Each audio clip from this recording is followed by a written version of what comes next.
Today is Wednesday, March 19th, and it's a week till opening day for the Texas Rangers. Gee, you kind of wish they had more time to get this pitching staff healthy. And that's where we'll go first, with the longtime beat reporter for the Dallas Morning News of the Texas Rangers, Evan Grant. He's next on Just Wondering. And now, a word from our title sponsor. Eyeing retirement? Let us show you how to turn your nest egg into a paycheck with half the amount you've been led to believe. Fluent Financial combines in-house portfolio design and risk management with income-generating investments designed to accelerate your financial independence. Let us develop an effective portfolio strategy that works for you so you can retire sooner and have a better lifestyle. Fluent Financial can also implement a program that allows business owners to install a cash balance plan, which is designed to help drastically reduce income tax payments. You've worked hard to become successful. Let us develop an effective portfolio strategy that works for you. Learn more today about Fluent Financial. Retire sooner, better lifestyle. For more information or to schedule a meeting, visit fluentfinancial.com. or call 972-852-4800. We're now joined by Evan Grant. He's been the Texas Rangers beat reporter for the Dallas Morning News since 1997. He's twice been named by the Associated Press one of the top 10 beat reporters in all sports in America. And he's a proud graduate and former Georgia State Panther. Somehow they didn't take the Panthers into the NCAA field this year, Evan. No, not this year. It was a tough year for the Panthers, but at least the state of Georgia is not shut out since the Bulldogs actually will make an appearance this year for in a while. It's a week to the season, and I know you're here to answer questions about the Texas Rangers, but I'll begin with a Rangers question for you. Can you pitch?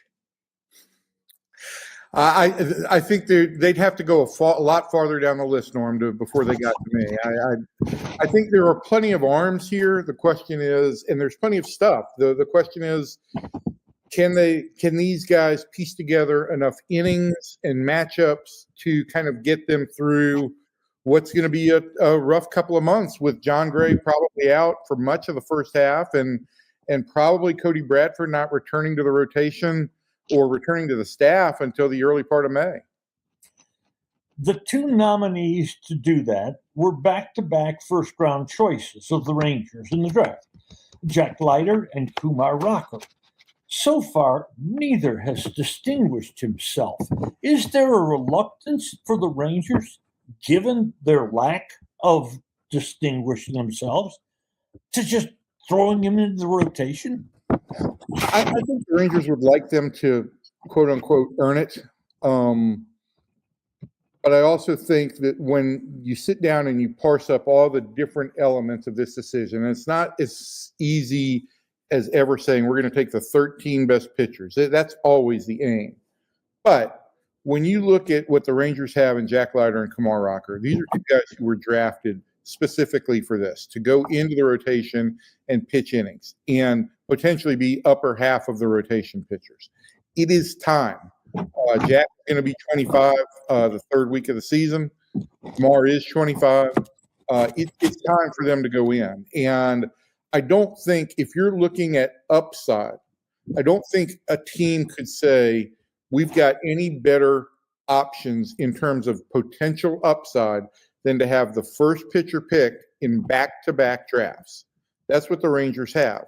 Now there's execution, and that is the issue. But what I do think, Norm, what I do think here is when you're a contending team and you're trying to break in pitching, you often get one start, two starts maybe, and then you're back out if you don't perform.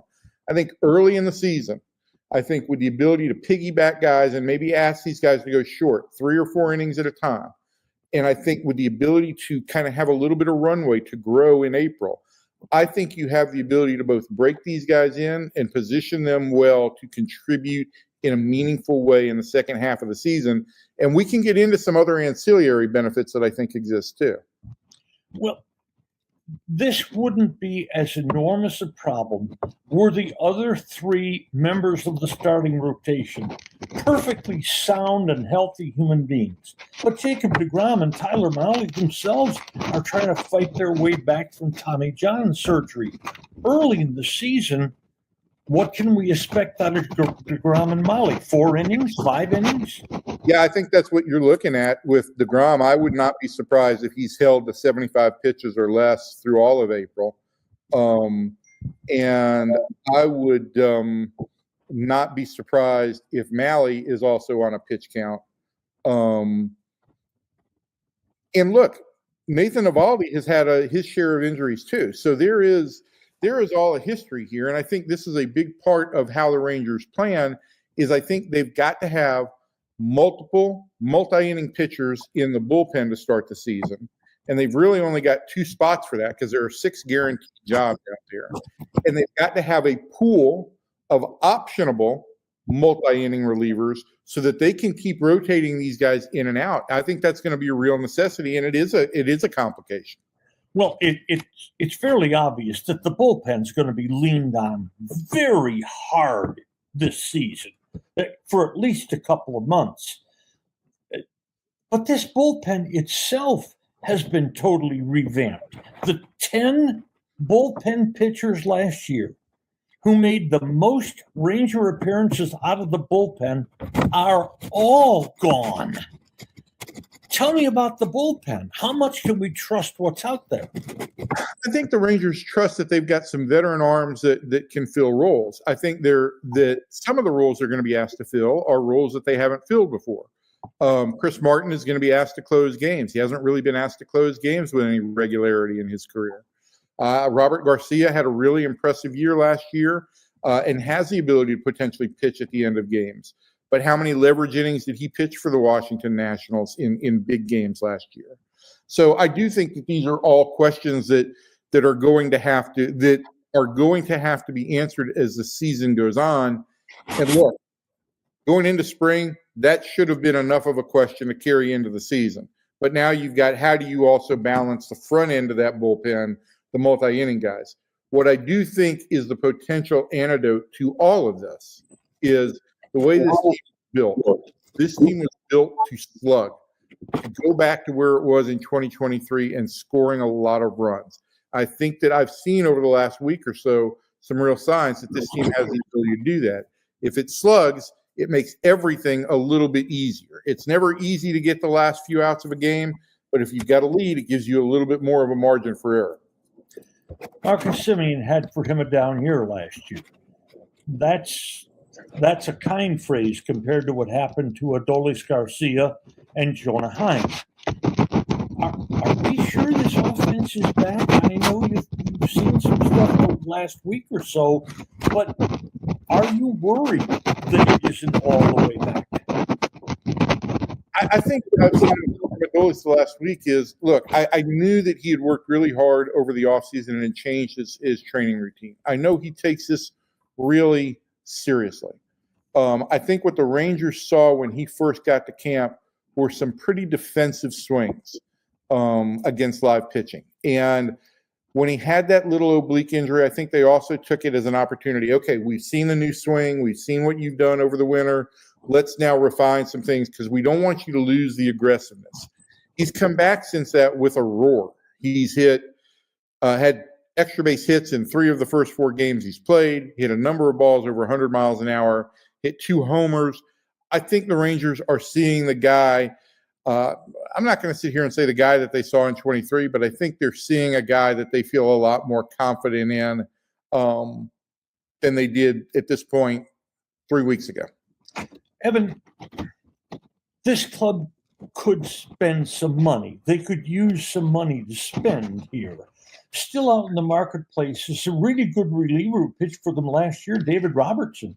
And there's a couple of veteran starting pitchers out there like Kyle Gibson or Lance Lynn who might be able to eat up innings. Would you explain to our listeners why the Rangers aren't spending that money? Well, look, Norm, they are right now, depending on which database you look at, they are somewhere between 237 million and 242 million, which basically straddles the competitive balance tax. They don't want to go over the CBT and pay 50% tax on their overage, and then be in that same boat again next year. They would like to come in under the tax.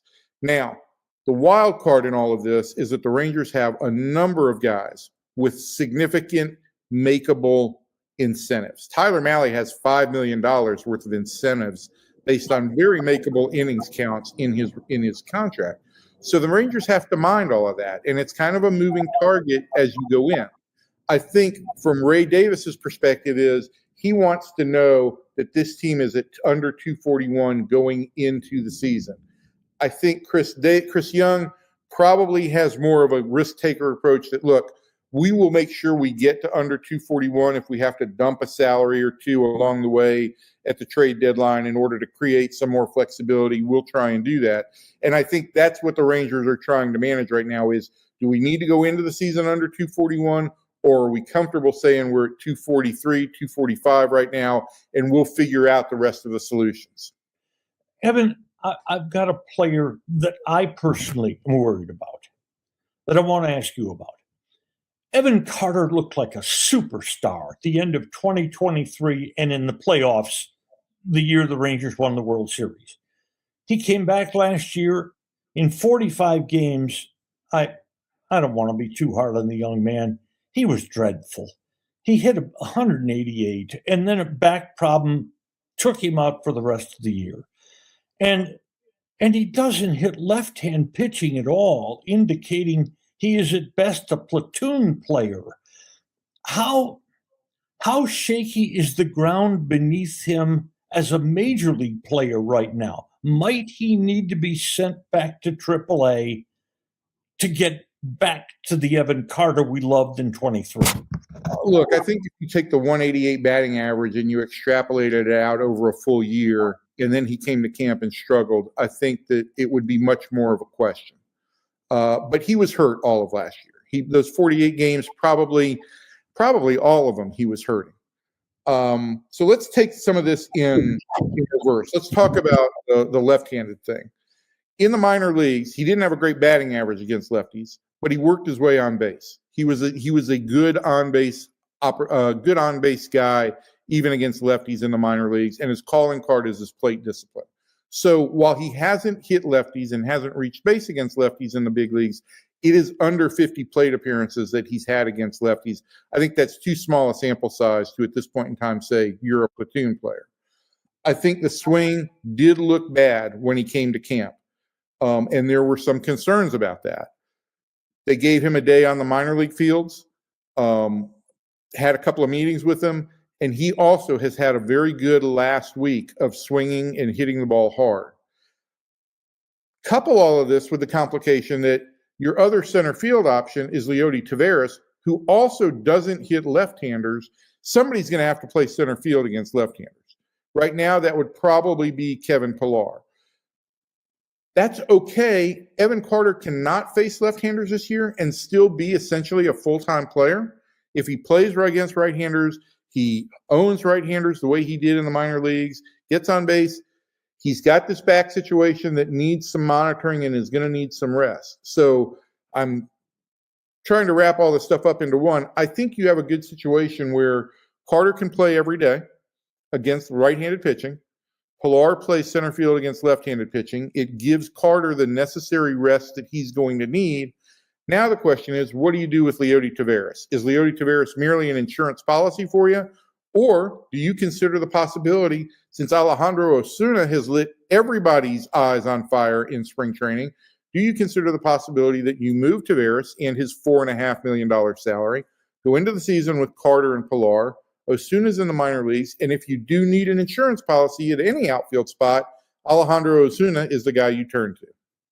And you could use that money, Taveras' money. 100%. Okay, let me go to some quick buzz round questions to finish. This is the last year of Bruce Bochy's contract with the Rangers. Do you think he walks away at the end of the season? Well, that's going to be kind of the focus of our preview section cover story, and I've done some work on this. And the thing that comes back to me is this is not like it was in 2019. He's got a good situation with Chris Young. He feels much better than he did. He had the bad hip at that point in time and a bad knee. I think that just as you're 70 years old and you're as secure as Bruce Bochy, you would like to continue managing. I don't think you make plans all that far out at this point. He'll see how he feels at the end of the year.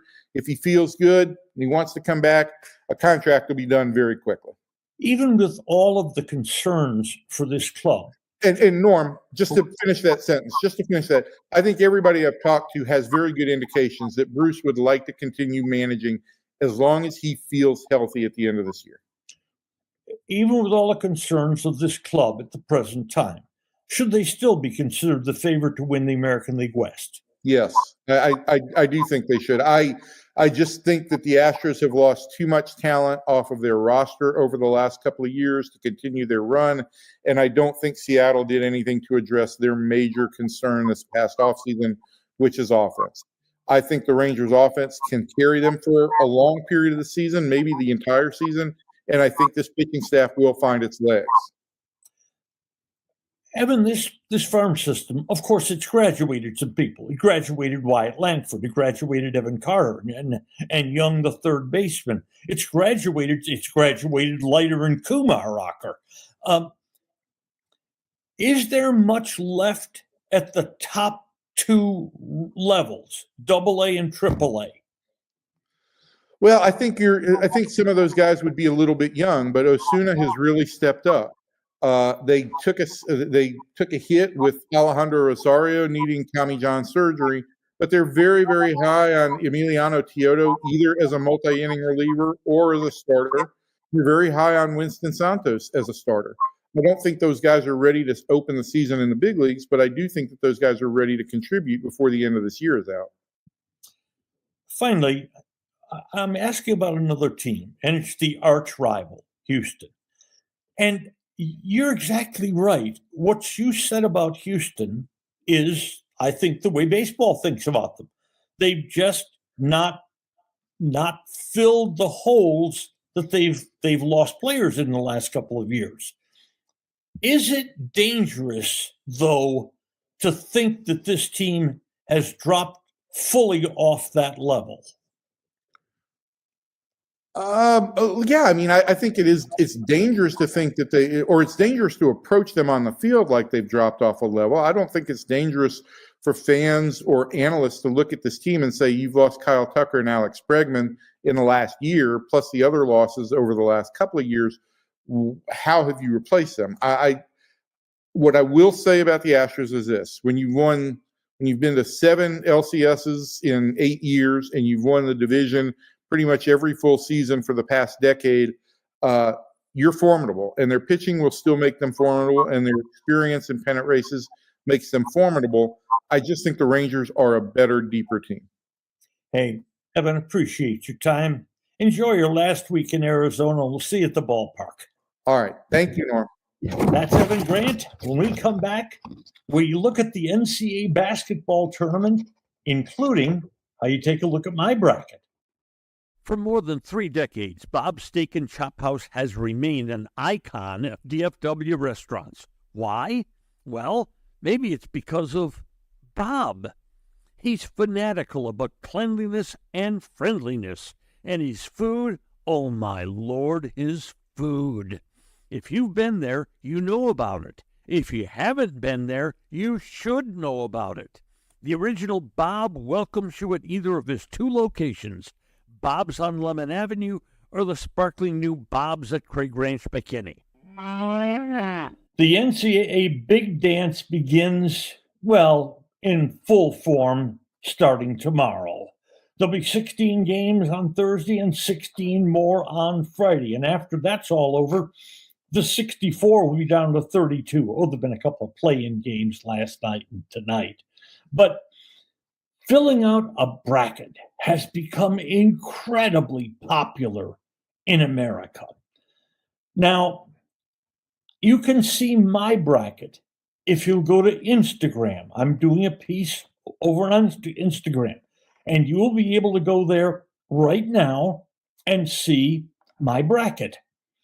But I want to tell you that in picking a winner, I have a friend in Florida named Mark Lawrence, who is a career-long spectacular handicapper. He's been doing playbook since I first stumbled on Mark, maybe the early 80s. The man works. He works at it. His weekly publications are spectacular. And I've known now it's well over a decade that Mark's come up with a formula for trying to figure out who can win the tournament. Okay, let me do this quickly. You don't have to take this down. There won't be a test. To win the NCAA tournament, a team must be a number 1, 2, or 3 seed from a major conference. They must have averaged over 73 points a game in this season and under 73 points per game allowed. They must win games by 7 points or more as an average victory margin. They must have faced a top 75 schedule. They must have had a coach or have a coach with 6 or more NCAA tournament appearances and at least 1 Elite 8 appearance and an either or. Finally, they must have either an All-American player, first team, or they must have appeared in the NCAA tournament last year. Okay, those are the 7 qualifiers. This narrows the field dramatically. 19 of the last 21 tournaments have been won by teams that qualify for this formula of marks. Now, what does this formula say this year? Mark's formula gives you 6 teams out of the 64 that qualify to win this tournament. They are 2 number 1 seeds, Houston and Auburn, and strangely, all 4 number 2 seeds, Alabama, Tennessee, St. John's, and Michigan State. Those 6 teams, this formula says the winner will be in there somewhere. Houston, Auburn, Alabama, Tennessee, St. John's, and Michigan State. You know there are 2 things notable. First of all, there's no seed lower than a 2 that is given a chance to win the tournament this year. That's odd. In past years, a 3 or a 4 has often been sprinkled in there. But the other significant thing here, the 2 favorites to win the NCAA, Duke and Florida, do not qualify under this formula to win this year's tournament. I thought you'd enjoy that formula from Mark. And again, over on Instagram, I'll be posting my thoughts on the tournament and my bracket that you can literally see totally filled out. Have a wonderful big dance, and we'll see you again on Friday on Just Wondering. Today's episode brought to you by Fluent Financial, Retire Sooner, Better Lifestyle, and by Bob's Steak and Chop House. Thanks for listening to today's episode of Just Wondering with Norm Hitzges. If you enjoyed what you heard, please hit follow, and a fresh new episode will be delivered to you every Monday, Wednesday, and Friday. And if you know someone who might enjoy our work, please share it with them. I'm Norm Hitzges, and I'm always just wondering about something.